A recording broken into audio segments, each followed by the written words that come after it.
Fala, meus queridos! Tudo bem com vocês? Como passaram uma semana maravilhosa igual essa, uma semana de muitos clássicos, jogos muito interessantes entre os clubes da Série A, né? Já pegando fogo aí nesse esquenta pro futebol brasileiro, para a temporada do futebol brasileiro.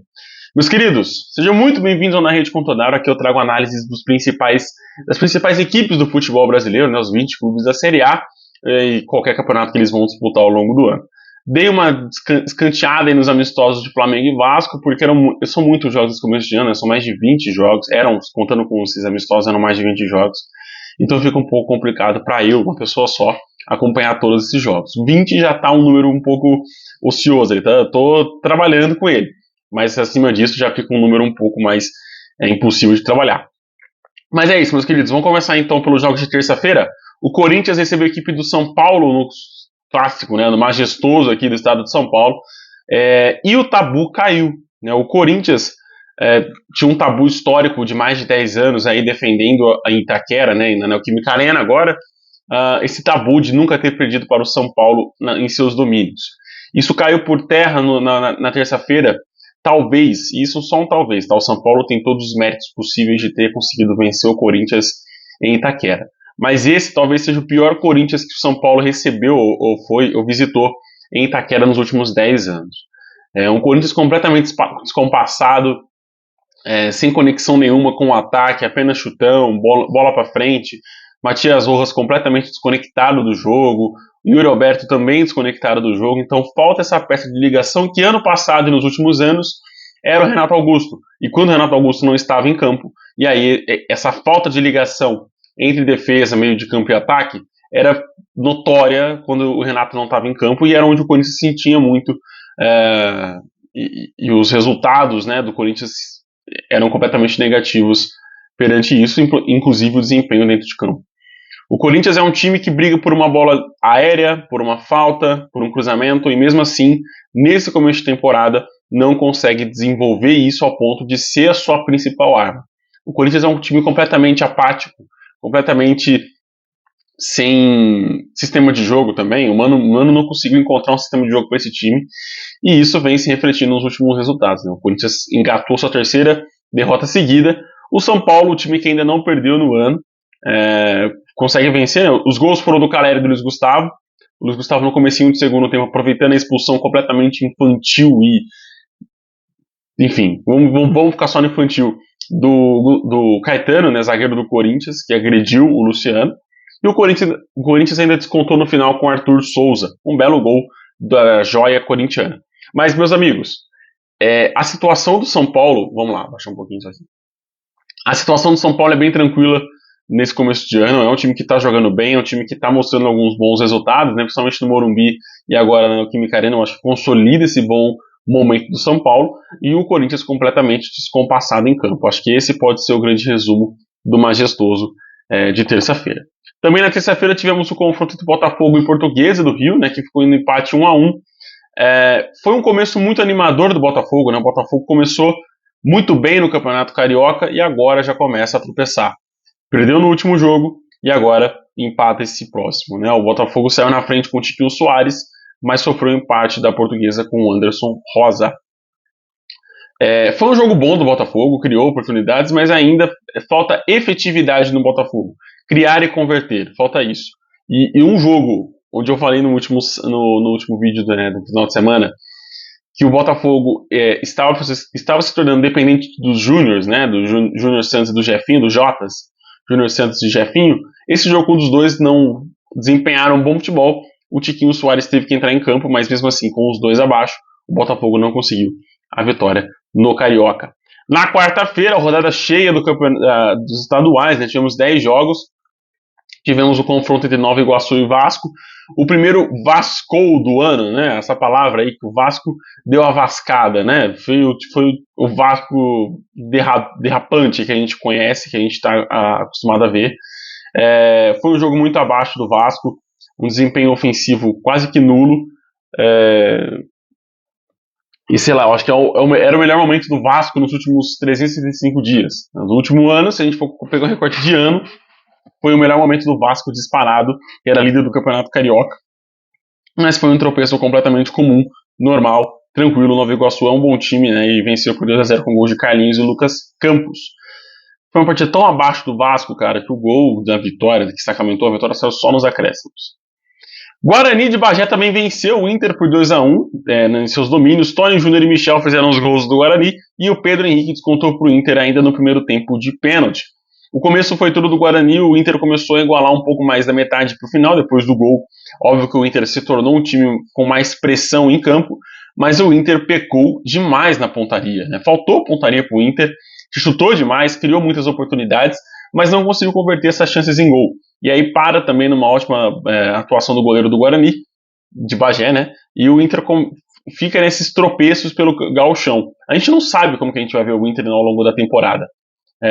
Óbvio que pode aí alinhar um pouco melhor o sistema ofensivo e as chances que estão criando, se tornar um time mais efetivo, mas eu não sei, cara, é muita oscilação, falta uma regularidade pro Inter pra gente poder concretizar que esse time vai ser um time que vai brigar mesmo. É um bom time, no jogo passado eu falei que era um bom time e se candidatava pra estar no top 5, quando joga bem, quando joga alinhadinho, bonitinho, é um time para se concretizar no top 5 das melhores equipes do futebol brasileiro.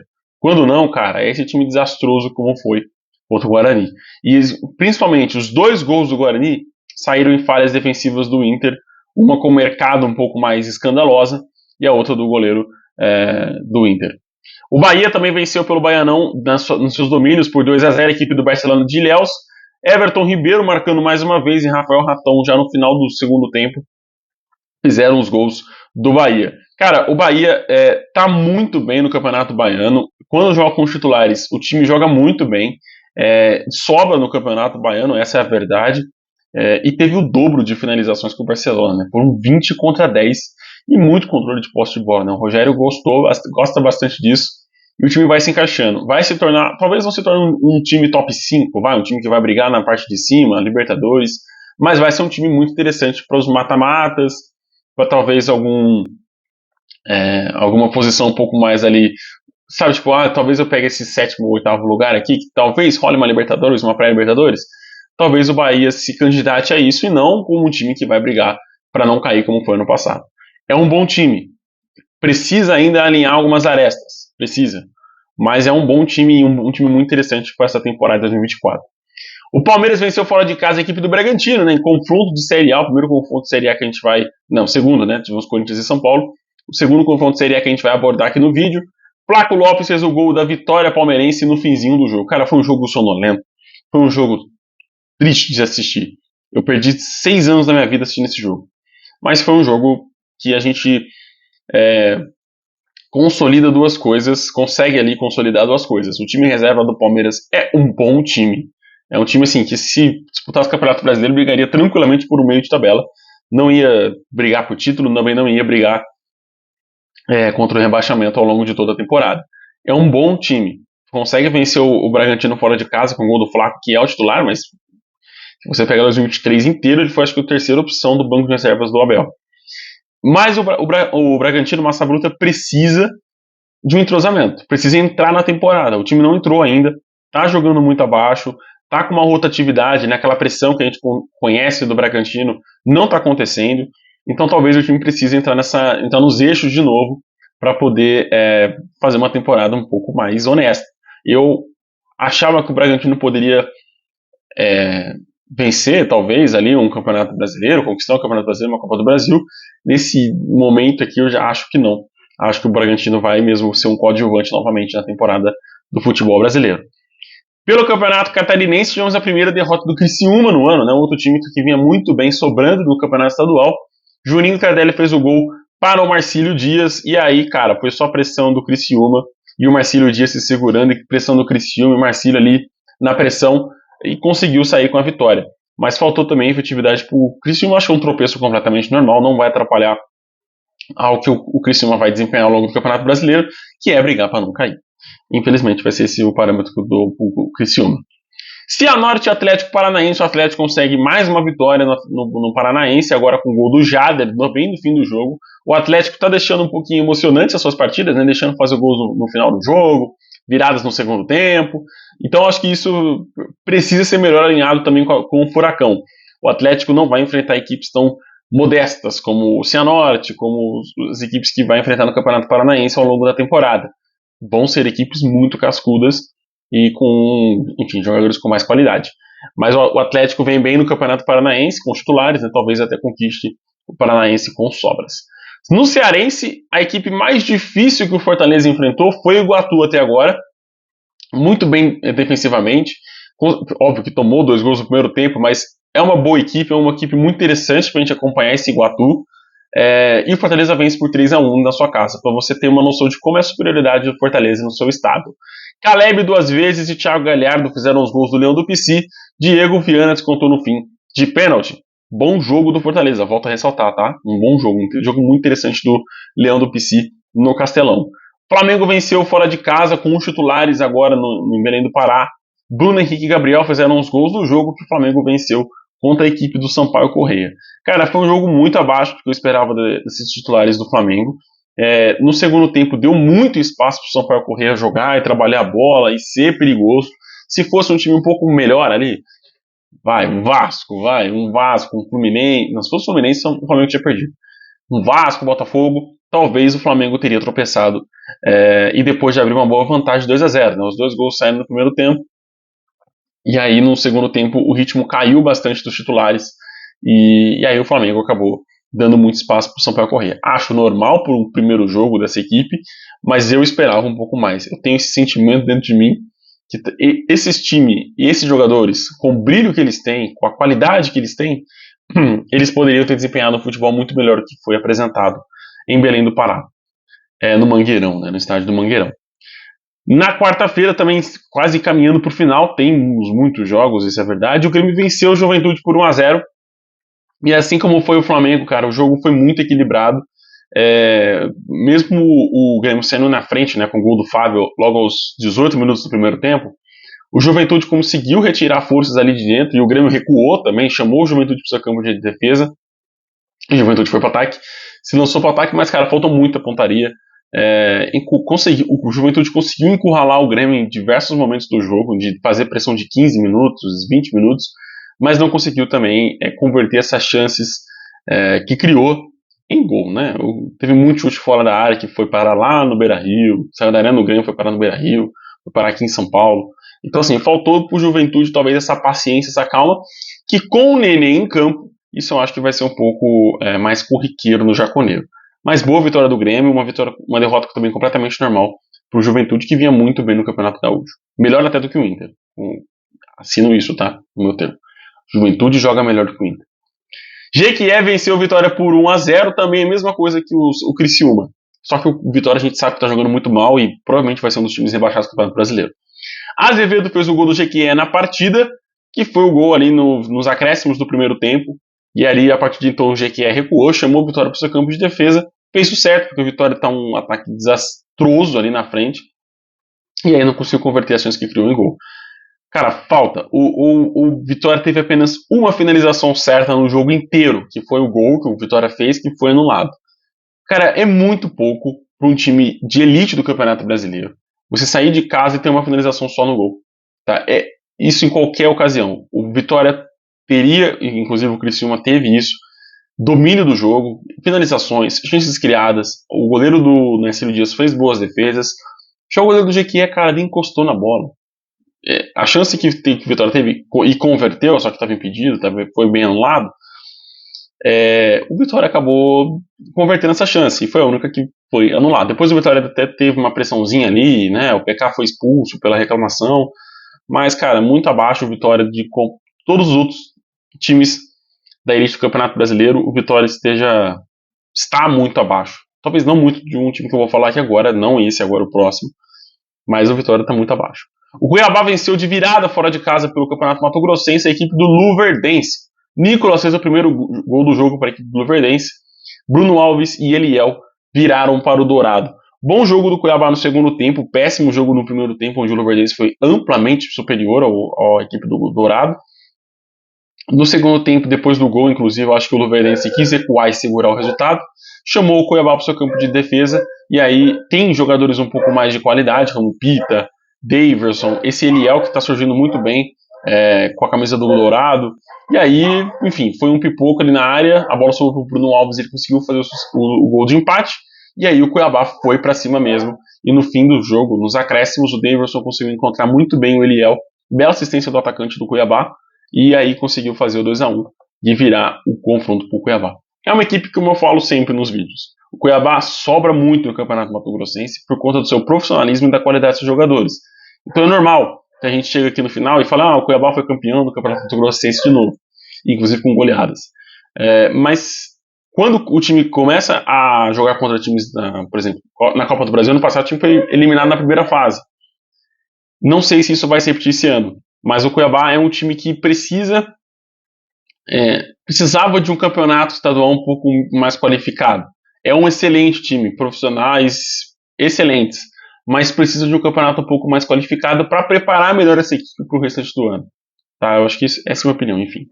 O time que eu ia falar, comparar com o Vitória, cara, é o Atlético Goianiense, que vem muito mal nesse ano, consegue vencer, voltar a vencer, né, o Anápolis em casa, nesse programa não. Guilherme Romão e Luiz Fernando fizeram os gols do Dragão e Marcão descontou no final, nos acréscimos de pênalti para a equipe do Anápolis.